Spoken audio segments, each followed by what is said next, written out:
Everyone, I am Janhavi Panwar. Welcome back to my channel, or if you guys are new over here, then welcome to my channel. Now, I'm pretty sure that you guys have already seen the title, and the only reason I'm recording this video is because I know a lot of you have been really curious about my life journey and particularly my accents. I know you guys have noticed that I have an accent, so why do I have this and how can I speak in so many different accents, be it British, American, RP, which is received pronunciation, Australian, Scottish, Cockney, Norfolk. So how can I speak in all of these accents and how I actually learned to speak in all of these accents without any tuitions. Yes, that's correct. I did not have neither online nor offline coaching from anywhere to speak in these different accents. So how I actually did it. Now there are different phases, right? There is a phase where I started doing this on my own, but there was also a phase where my father encouraged me to do this. There was also a phase of self-practice and a lot of practice, self-study. And then there was phase of people calling me fake. Then there was phase of me learning and getting a hold of phonetics. So different phases. We're gonna talk about them. So let's get started. Number one is let me give you a little bit of background, right? So my background is, now I was born in a very small village of Haryana.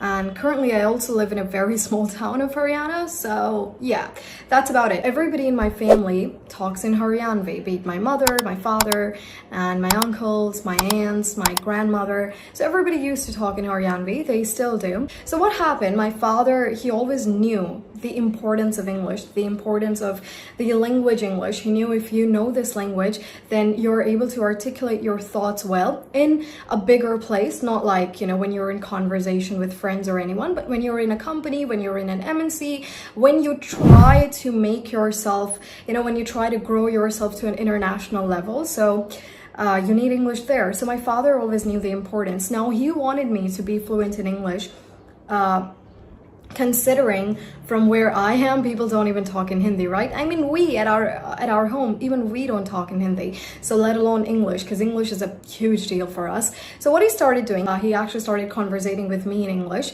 So he used to tell me all of these little objects at home in English. Like, he never told me that this is pankha. It's not pankha, it's fan for me. So whenever I used to have a conversation with him, I used to talk in English. And with the rest of my family, I used to talk in Hindi or Haryanvi, because my father knew that my surroundings will teach me my dialect and my native language. So that was that. After that, now obviously by the time I was 5 or 6, I was not very fluent in English, but I was okay. Like, I knew the names of different objects. I was good at making different sentences.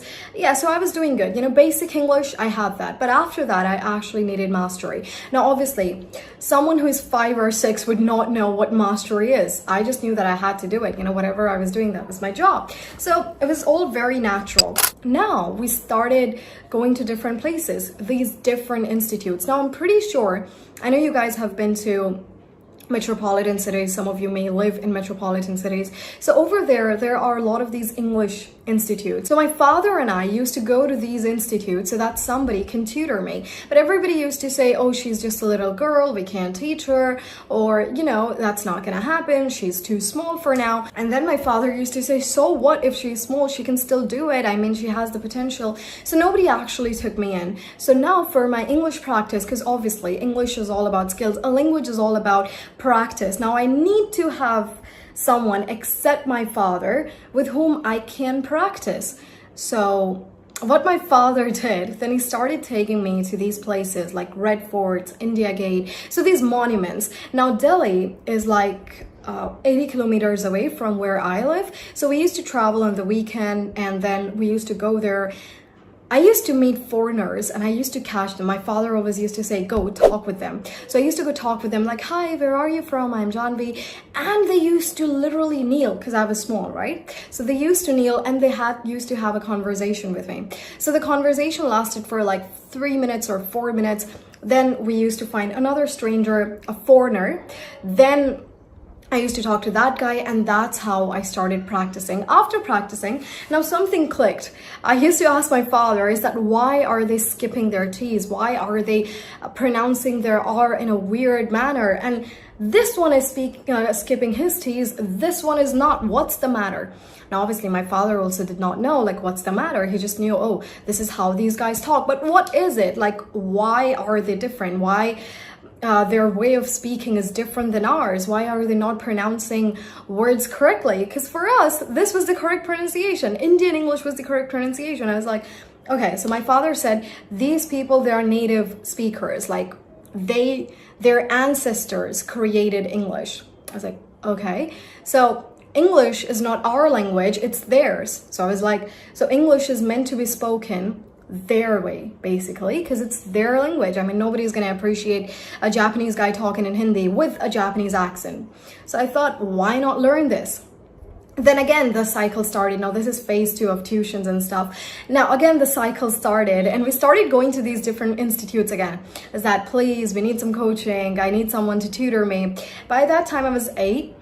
And again, people said, you're too small, you're too little. And nobody taught accent in India. Like, we went to so many places, nobody. They all said, oh, we only teach English. We don't even teach accents. So we don't know how to help you. So everybody denied, like, no, we cannot teach you, and we do not teach accents. That is just for English.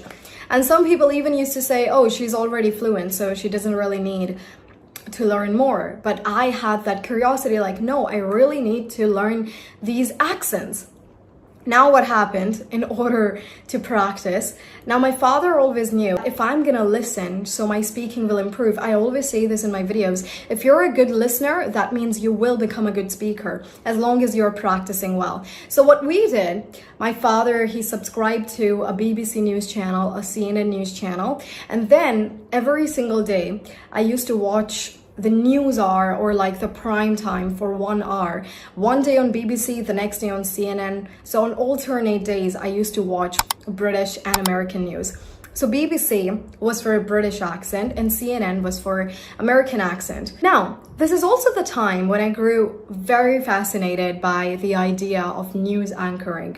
So I used to think, wow, these guys are so cool. And I still remember I used to watch Matthew Amroliwala on BBC World News. I was a huge fan. Still am. He used to talk so nicely. And I was like, yeah, I want to become like this guy. So I became fascinated with this idea of news anchoring. But now, the reason I started watching news was to improve my accent. So I used to listen and I used to mimic the whole thing. Now, first few weeks, it was difficult, it was hard for me to even understand those guys because, you know, they're skipping their T's. And there were no subtitles available at that time.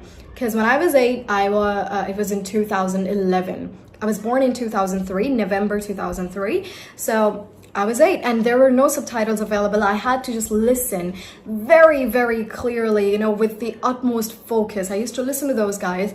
And then my father, he turned off the TV and he said, now you repeat the whole thing. And I was like, the whole thing? My father said, yes, the whole thing. So whatever I remembered, I used to repeat it. After that, what happened? After a couple of months, like after practicing all of these things, after watching news every single day and then practicing and then mimicking it, repeating the way they were pronouncing stuff. If they were skipping their T's, I used to skip my T's. If they were rolling their tongues while speaking R's, I used to do the same. So I shadowed, I mimicked like very hard, like crazy. Now what happened at this time, like after a couple of months, when I was like 8 years and 7 or 8 months, so I used to recite the whole news, whether it was live from some other country. I used to recite everything that the main anchor said. Then I also used to recite everyone, whoever was on that, you know, news channel, whoever was on that prime time. So I used to repeat everybody's statements. The ideas and all were same, absolutely same. So that was my practice, because it's all about a matter of practice, believe me. So if you're doing anything, you need practice. Now after that, what happened when I finally started to speak an accent in front of people, because now I was only 8 and it's very easy when you're young, you can't always pick up new languages and pick up new accents. So, and that's why I can't speak in an Indian accent right now, because since I was 8, I've been speaking in an accent. So it's very hard for me to articulate my thoughts in an Indian accent. However, moving on, Now, when I finally started to speak in front of people in an accent, then people started criticizing me by saying, oh, it's just fake, you're just copying them, you're mimicking them. And that was actually the truth. I was mimicking them. I was doing absolutely nothing other than mimicking. Now what happened? Now somebody told us, you know, I'm still very, very grateful for that person. He told me that there's something called International Phonetic Alphabet. And I have to learn that in order to understand all of the sounds, because when you are talking in an accent, it's all about sounds. It's about the t sound, it's about glottal T stop, it's about the schwa sound. Schwa sound, very important. If you're learning an accent, schwa sound is extremely important, so make sure you guys master this one. So he told me about sounds, and now it hit me again. So now I need to get a hold of this International Phonetic Alphabet. Again, the cycle started. We started going to different institutes to see if anyone taught International Phonetic Alphabet, and nobody did, because the only thing they used to teach was English, no accent anywhere. Then what happened?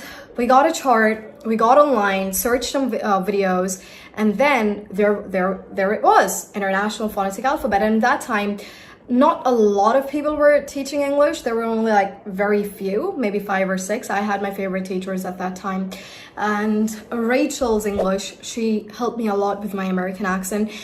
Then I started practicing different sounds. So I used to give like 3 or 4 days to one sound. I used to practice like crazy whenever I used to talk in English. And mind you, that used to be 70% of my day. So I used to talk in that accent. I used to follow that one single rule. If I learned the rule of schwa, I'm going to practice that for 1 week. I'm going to practice that for 2 weeks in order to master it. So that's how I learned my first 2 accents, British and American.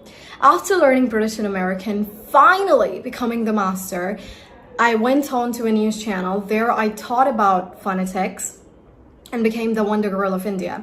Now, to learn different accents, it was pretty easy for me. Now, all I had to do was listen and listen and listen, then shadow, and then get a hold of the phonetics of that accent. So it kind of became very easy for me after I learned like 4 different accents. Then I used to catch the sounds by myself, like I did not used to have a chart with me, you know, phonetics of International Phonetic Alphabet. Now it just comes very natural and very easy to me. If you're going to speak in a particular accent with me, I'm going to catch it very easily. I'm also going to catch the kind of sounds you're using and the phonetics that you're using. It's going to be easy for me. So why? Because of the practice. That's what I did. And that's how I speak in different accents without any tuitions or coachings. We went to tuitions, but nobody taught me, because I was very young.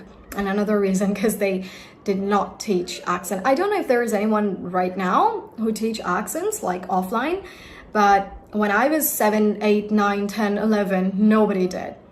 That's it. This is how I learned different accents. And also for accents, I have different courses available. It's time for some good marketing now. I have different courses available on British and American accent, all available on my website, www.janhavipanwar.com. The link for that is in the description box down below. And I hope you guys liked it. I have many life stories to share with you guys. In the next one, hopefully I'm going to share another phase, another aspect of my life. And I kind of like this storytelling thing. Well, I hope you guys stay safe until the next video. Bye everyone.